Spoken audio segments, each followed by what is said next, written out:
est à La Havana, à Miami. C'est ici que des milliers de Cubains ont trouvé refuge après la prise de pouvoir par Fidel Castro. Cette communauté vit encore dans le souvenir, notamment du fiasco de la baie des Cochons. Ramón faisait partie des troupes cubaines qui, avec l'aide de la CIA, ont tenté en 1961 de reprendre le contrôle de l'île. Dans ce musée, il raconte son combat et la vie à Cuba avant la dictature. Je suis né à Cuba, j'ai grandi à La Havane et tout le temps où j'y ai vécu, j'avais une vie normale avec un travail et tout ça. Il n'y avait rien de mieux au monde et je n'avais jamais quitté Cuba avant l'arrivée du régime communiste. Après la défaite contre les soldats de Castro, Ramón a passé 25 ans en prison. Aujourd'hui, l'amertume reste de mise chez de nombreux exilés. Miguel se pose en militant pour les droits de l'homme à Cuba. Il refuse tout rapprochement entre Washington et La Havane. Je suis contre les communistes comme Obama.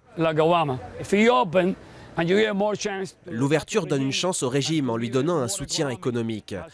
Ça renforce le régime dans son oppression contre le peuple cubain.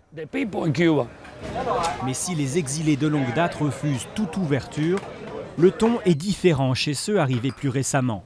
Yvette tient un blog d'information sur Cuba. Son public, la jeunesse cubaine, qu'elle soit sur l'île ou installée à Miami. La confrontation n'a rien apporté. Je pense que c'est une approche positive d'autoriser les Cubains à voyager, à venir aux États-Unis.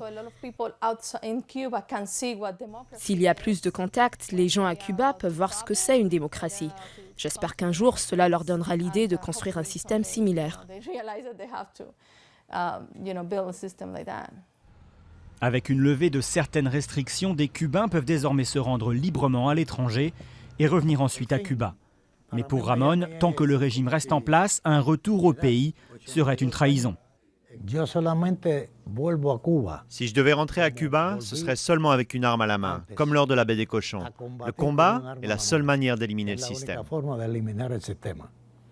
Les vétérans de la baie des Cochons sont aujourd'hui de moins en moins nombreux. Ils sont, avec les frères Castro, les derniers représentants de l'un des épisodes les plus marquants de la guerre froide.